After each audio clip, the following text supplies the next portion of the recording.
Top quality और consistent performance के लिए सिर्फ सिल्वर पंप्स। टॉप क्वालिटी और कंसिस्टेंट परफॉर्मेंस के लिए सिर्फ सिल्वर पंप्स, नाम याद रखना।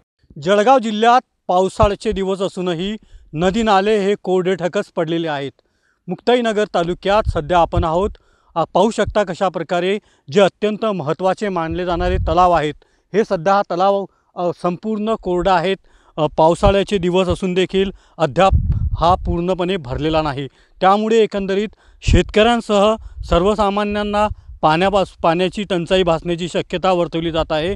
वन्य प्राण्यांसाठी अत्यंत महत्त्वाचा मानला जाणारा हा तलाव आताही या ठिकाणी कोरडाठक पडलेला आहे। एकंदरीत जळगाव जिल्ह्यात देखील अनेक ठिकाणी दमदार पावसाच्या प्रतीक्षेत सर्वत्र शेतकरी असोत किंवा सर्वसामान्य नागरिक अजूनही या ठिकाणी आहे।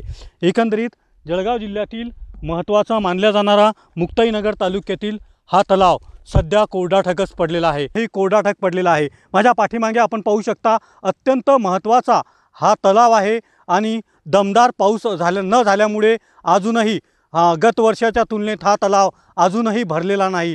त्यामुळे एकंदरीत अनेक ठिकाणी पाणी टंचाईला देखील ग्रामीण भागात सामोरे जावं लागतोय।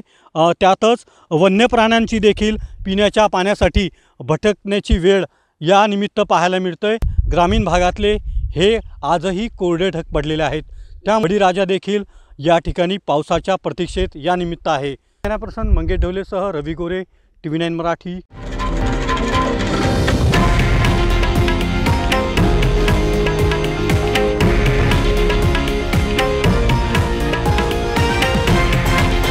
हे आहे देशातील नंबर 1 न्यूज नेटवर्क आणि आपण पाहत आहात TV9 मराठी, एकमेव।